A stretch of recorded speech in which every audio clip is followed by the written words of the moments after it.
Chaque année des dizaines de milliers d'enfants sont portés disparus à travers le monde. Au moment même où je fais cette vidéo, plus de 116 000 enfants sont portés disparus et attendent d'être retrouvés par leur famille. D'après un sondage, un enfant disparaît toutes les 10 minutes en France. Dans la description de la vidéo, je vous ai mis des liens de sites de recherche d'enfants disparus. Après cette vidéo, vous pouvez aller y jeter un œil et tenter d'apporter votre contribution en partageant ces informations au maximum pour aider ces enfants et leurs familles à se retrouver. Merci de regarder cette vidéo jusqu'au bout et avant de commencer la vidéo, je vous invite à vous abonner à la chaîne Lunatop et à activer la cloche de notification pour ne rater aucune de nos nouvelles vidéos. Abonne-toi, like et commente, et ton commentaire sera affiché dans une prochaine vidéo de la semaine.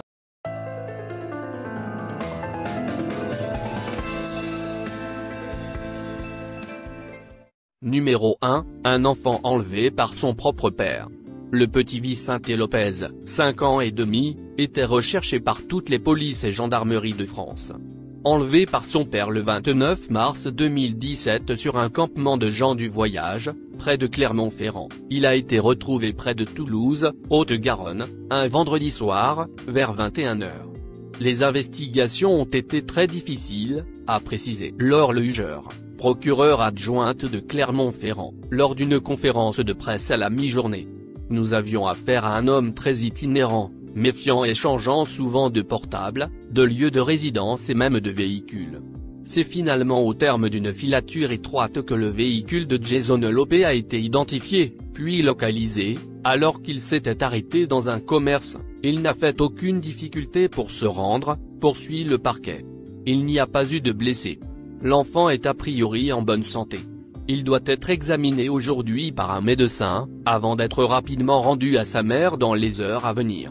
Le petit Vicente Lopez va très bien aujourd'hui, heureusement. Numéro 2.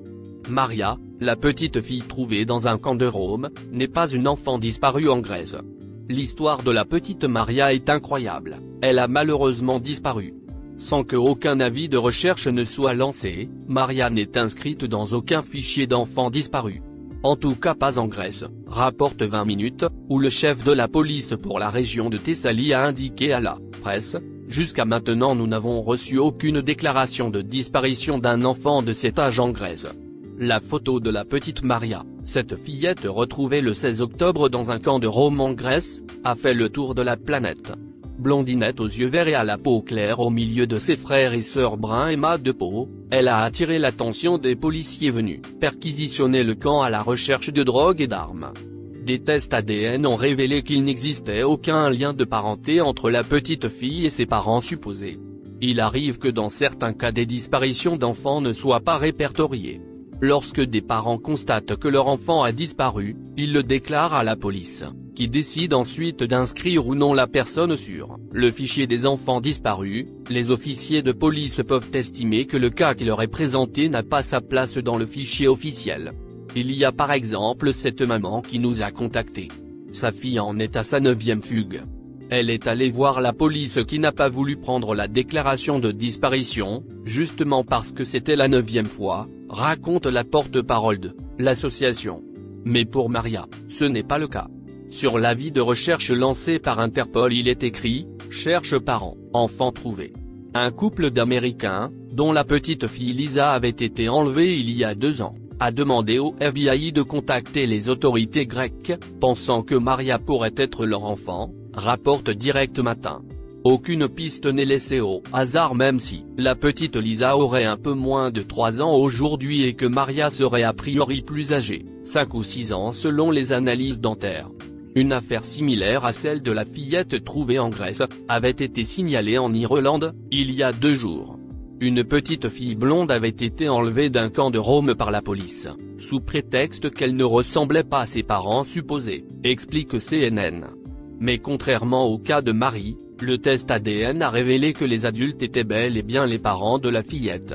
Ils réfléchissent à quelle suite donner à cet événement, qui a notamment beaucoup inquiété la petite fille.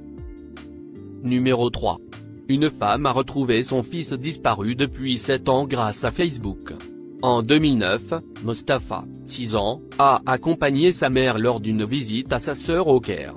Mais ce qui devait être un voyage d'une journée loin de sa ville natale dans le nord de l'Égypte s'est transformé en plus de 7 ans d'agonie, de désespoir et de très peu d'espoir. En se rendant chez sa tante, dans l'un des quartiers les plus peuplés de la capitale, la mère de Mustapha a commencé à se sentir mal. Elle a donné au petit garçon de l'argent pour lui acheter une bouteille d'eau dans un kiosque pendant qu'elle s'asseyait pour se reposer. Ce qui s'est passé ensuite est basé sur ce que les passants ont dit au père de Mustapha, Abdallah, après qu'il soit venu chercher sa femme à l'hôpital.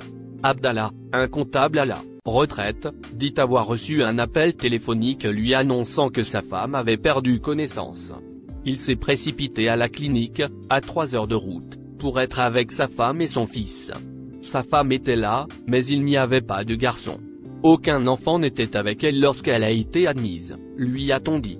C'était le début de près de 8 ans de souffrance, dit Abdallah. En fait, selon la loi, Abdallah aurait dû pouvoir déposer le rapport le jour même et au poste de police local, où son fils avait disparu. Quelque temps plus tard, la mère de Mustapha était sortie de l'hôpital et on lui a annoncé que son fils a disparu. Elle a alors piqué une crise et a été paralysée. Elle est morte 1 an plus tard. Abdallah raconte que les gens qui avaient amené sa femme à l'hôpital l'avaient trouvée inconsciente dans la rue. Il semble que dès que Mustapha est parti chercher de l'eau, elle s'est évanouie puis les gens l'ont emmenée à l'hôpital. Et c'est depuis ce jour-là que le petit garçon a disparu. Malchance. En 2011, l'Égypte a connu un changement tumultueux lorsque des protestations de masse ont forcé la démission du président de longue date Hosni Moubarak. Mais pour Abdallah, ce qui s'est passé à cette époque a été un désastre. Pendant les manifestations, plusieurs postes de police ont été pris d'assaut et incendiés. Les rapports de police ont été brûlés, y compris celui de mon fils, dit Abdallah. Il s'est avéré que lorsque Mustapha est revenu avec la bouteille d'eau pour sa mère, il ne la voyait nulle part. Le garçon s'est mis à pleurer. Quelqu'un qui passait par là l'a trouvé et l'a emmené au poste de police, raconte Abdallah. Il a ensuite été transféré dans un centre d'accueil. Selon Abdallah, en raison des années de bouleversements politiques, il a fallu attendre 2014 pour qu'il puisse déposer de nouveaux rapports de police sur la disparition de Mustapha. Au fil du temps, Abdallah a commencé à perdre tout espoir. Événement inattendu s'est produit. Un jour, je suis tombé sur une page de Facebook intitulée Missing Children, dit-il. J'ai pris contact avec l'administrateur et j'ai envoyé la photo de mon fils pour la publier sur la page. J'avais très peu d'espoir, mais je l'ai quand même fait. Quelques mois après, Abdallah a été contacté au sujet d'un jeune garçon, un garçon ressemblant fortement à son fils. Abdallah n'en croyait pas en ses oreilles, il a tenu à voir ce jeune garçon. Et effectivement c'était leur fils qu'ils avaient perdu il y a 7 ans, enfin il a été retrouvé. Après 7 ans de recherche et de frustration, son fils est enfin là. Cette histoire reste triste malheureusement car la mère du jeune garçon n'est plus là. On espère qu'elle repose en paix. Merci d'avoir regardé cette vidéo jusqu'au bout, n'oubliez pas de vous abonner et d'activer la cloche de notification pour ne rater aucune de nos nouvelles vidéos. Merci à vous d'avoir regardé cette vidéo jusqu'au bout et à demain pour une nouvelle vidéo.